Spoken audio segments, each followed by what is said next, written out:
Hey everyone, it's QuickyBaby and welcome back to World of Tanks, and today we've got the pleasure of watching Amparo from the Russian server playing in the Tier 8 Soviet classic medium tank. It is the T-44, and this replay, ladies and gentlemen, I can tell you is in contention for possibly World of Tanks Game of the Year in my opinion. Alright, so with that in motion, that in action, that statement at the start of this video, let me tell you about the T-44. And that's because I'm very familiar with this tank, because in the last 10 days, I've played World of Tanks about 40 to 50 hours on my free-to-play account to be able to unlock the Renegade. Yes, I'm proud to announce I managed to complete Wargaming's mission marathon on that account. I started with the T-44, pretty much stock. I've ended with the T-44 pretty much unlocked, and I didn't decide to fully grind the vehicle, but I'm on my way now towards being able to get the Object 430 at Tier 9. And as you'll know from a few weeks ago on the channel, I really think that this is possibly the best starting tech tree in World of Tanks for somebody who wants to try and play more agile all-round vehicles rather than just playing heavy tanks. So, the T-44, absolutely classic, can kind of do everything, but also can do nothing exceptionally. It's got a decent enough 100mm main armament, although a lot of players decide to use the 122mm gun on this tank.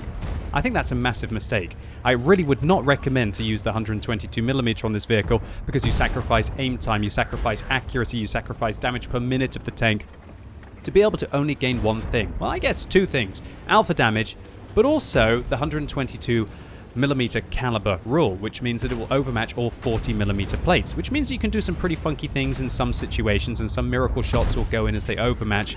But seriously, boys and girls, even if you are going towards the Object 430, unless you're in an absolute rush to be able to get there, I would still recommend to get the 100mm on this tank, as it's not going to let you down. It's a solid performer. Its penetration on its standard rounds, not incredible at 190, but you've got more than enough mobility with the vehicle to be able to flank your opponents, to be able to engage their weaker areas, and when all else fails, I guess you can just dab the 2 key to have 247mm of penetration. The T-44 just goes everywhere. It does everything. With 7 degrees of gun depression, it doesn't feel that Soviet with regards to its ridgeline handiwork. And its armor, with 90mm on the front of the hull and 190mm on the front of the turret, means that inside a matchup like this, well, I wouldn't ever depend on the armor. You can start to make use of it. You really need to have something like a T-54 prototype with the 120mm of frontal hull armor to be able to make it work at Tier 8 Soviet medium. But that tank doesn't really have the gun capacity that this one has, and especially doesn't have the mobility. Alright, so Amparo made a great play at the start of the game to try and pressure the hill, and pretty much didn't make a misplay there, managing to deal 1,300 damage without managing to take any hit points in return from the enemy tanks. And now he's going to harass the A-44 as they make their way down the hill. I really feel like this A-44 might have had a sudden rush of blood to the head, as I guess they thought that maybe their allies would be coming down along with them. But Amparo putting one round in and following it up with a quick locking down of the A-44's tracks, and that A-44 is in some serious trouble now. The A-44 also gets set on fire, as well as 278 damage roll. Amparo is rolling very well so far with 307, 288, and 278 out of 250. Can he keep it up? Well, he doesn't really need to when the A-44 is now down to 189 hit points. Great stuff there. However, the Indian Panzer manages to put the first round, I believe, right through Amparo's turret. Yes, there we can see right through what the mantlet would be on this tank. Oh gosh, now an IS-3 making their way down, and the Indian Panzer puts another round into Amparo's tank. One thing I'd like to highlight is that Amparo, the first round that he really needed to high roll against the Indian Panzer, actually only rolled for 214, and he's taken 2 shots already just because of that low roll. Great shot there against the IS-3, but again, could have rolled just a little bit higher, leaving the IS-3 on 3 hit points. Will Amparo be able to finish them off without exposing themselves to the Indian Panzer? Well, the Indian Panzer actually fluffs the shot, or maybe it was aiming at the Leo behind. Now Amparo gets to finish off the Indian Panzer that he low rolled on earlier, and can you believe it? That low roll on the Indian Panzer meant that Amparo took about 750 damage in return. That's absolutely brutal stuff, but I guess, you know, sometimes RNG is on your favor and sometimes RNG is not on your favor. It's always crazy to me to think about that inside World of Tanks, that just a tiny little bit of a higher roll there would have saved Amparo over half his hit points, and he would have been in a very different situation here. Alright, so now up to 3,400 damage and 3 kills. I would consider this to be a great game for any Tier 8 tank. I can tell you just how tricky it is to be able to achieve rounds like that on your free-to-play account, unless you get yourself into the right situation and you also play well as well. Alright, so Amparo now takes a swing at the IS, unable to be able to, well, maybe connect it, but the IS pulled back. Now the IS doesn't really want to push out anymore, and Amparo is in this awkward situation of just waiting. So T-44 is behind the trains. The IS doesn't want to push, and the game is still pretty even. Amparo's team is down by 2 tanks, and right now I'd be a little bit concerned about just sitting up here and not being actually in the fight. Because if you're not in the fight, when you're in your top tier medium tank, when your team are down by 2 vehicles, really he's putting his team more into a 4 or even a 3 versus 7 situation. Because him and the Leo right now, while they're locking down some avenues, they're not really achieving very much, at least at this moment. And slowly but surely, the ISM is getting flanked. Slowly but surely, the Oni is getting flanked. And the lack of activity is probably my least favorite part of this replay. Alright. With that in mind, what can Amparo do in this situation? I don't think, maybe I'm being a little bit too harsh on them right now. I feel like they've had a cracking game so far. Can you be expected to whiz down into combat when you feel like you've got chances of opportunity from the hill here? It's definitely important to have somebody on top of the hill to be able to get those shots in. And maybe it was probably more down to Amparo's team to actually be just a little bit more useful, right? Oh, boys and girls, I can tell you, if only I had a team that was just a little bit more useful over the last 10 days of grinding towards the Renegade, I'd feel a lot happier, I think, right now. Alright, so Amparo actually sets the KV-3 on fire, and he's thinking, do I need to shoot the KV-3? Nah, you know what, I'll let him cook.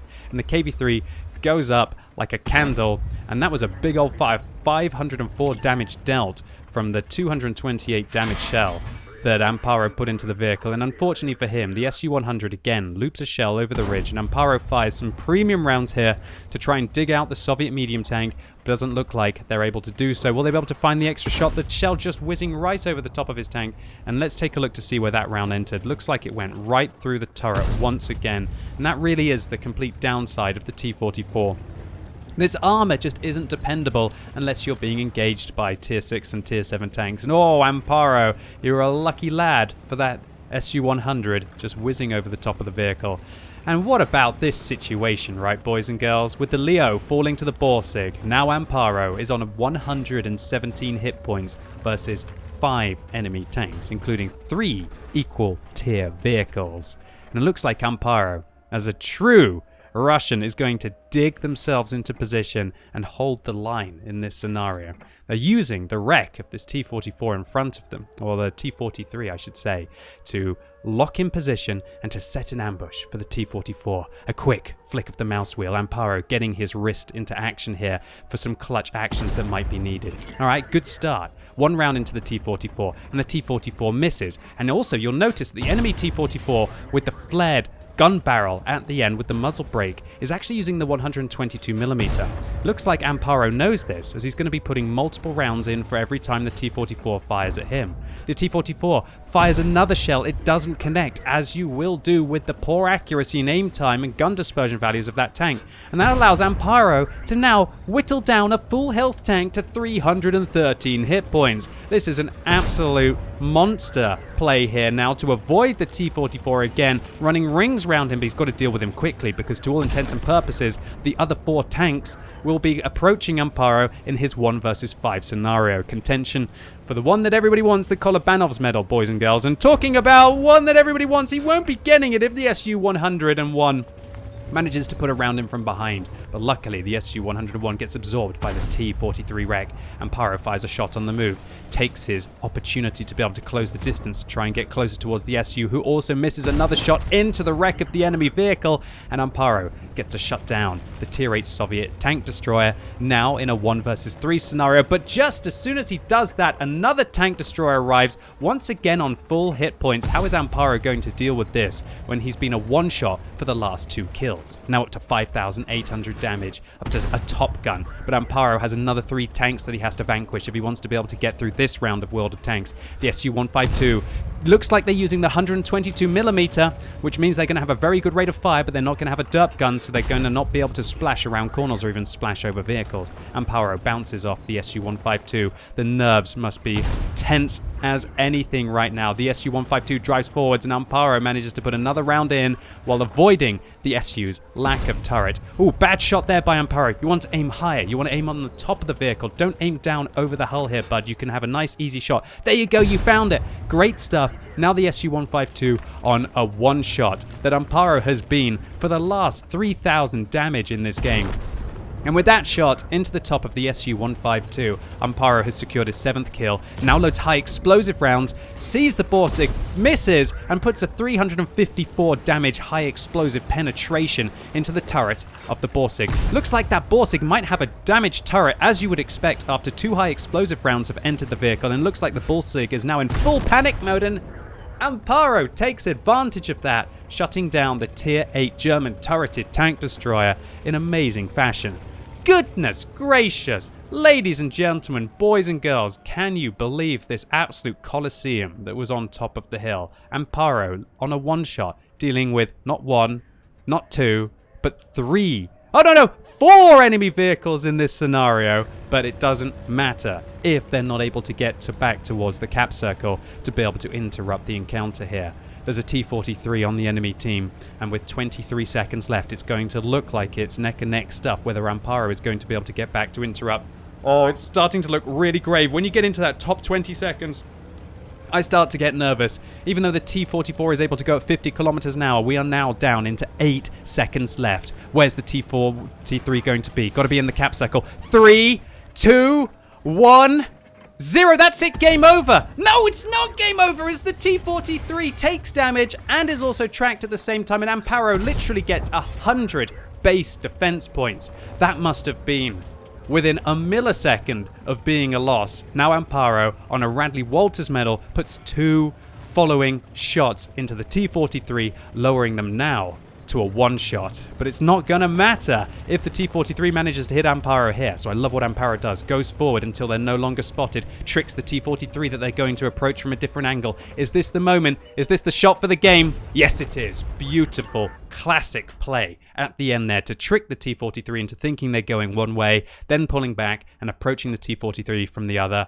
Oh my lord. Ladies and gentlemen, Amparo just absolutely dominated this game of World of Tanks. I loved it. Not a premium tank, not a pay-to-win player. Dealing with 5 enemy vehicles, many which were on full hit points when your vehicle is down to a single shot. That's World of Tanks. So with the final kill, Amparo secures the one that everybody wants, the Kolobanos medal for standing alone against at least 5 opponents. In addition to this, a Radley Walters medal for the 9 kills, a Defender medal, can you believe it, 100 base defense points. The game kind of should have ended. I don't know quite how that happened, but we're going to let it slide. The result is all that matters, right? And that is clearly that Amparo won this one. And a high caliber medal as well for 8,000 damage. That's simply preposterous in a tier 8 standard medium tank. And unfortunately, as Amparo is a free-to-play player, they actually managed to lose credits from this carry, even though they didn't really fire an excessive amount of premium rounds, and they were running low at the end of the battle, as they had to fire 52 to be able to get through this game of World of Tanks. And you know what? After struggling for the last 10 days as a free-to-play player to be able to unlock the Renegade, I can't be having that. So I'm going to be giving Amparo 2,500 gold and 30 days of premium. So spicy Shoy, Amparo, for uploading your replay on the What Replays Are You website.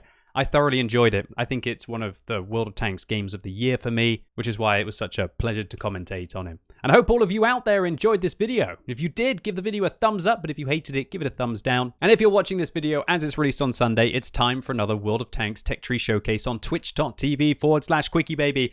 And this week, I'm going to be playing the WZ-1321, and so come along as I play the heavier light tanks in the game, leading up to the one that has the best turret armor of any light tank in World of Tanks. And if you've never seen one of my Tech Tree Showcases before, they start at Tier 1, and I work my way up to Tier 10, giving recommendations on all of the vehicles, so you can see if it's a line that's maybe worth grinding, or alternatively, if you already have the tanks, maybe you can pick up a few tips and tricks in ones that are frustrating you. And so I'm really looking forward to seeing as many of you as possible right now on twitch.tv/QuickyBaby. And as always, thank you so much for watching. You've been epic, and hopefully I'll see you soon.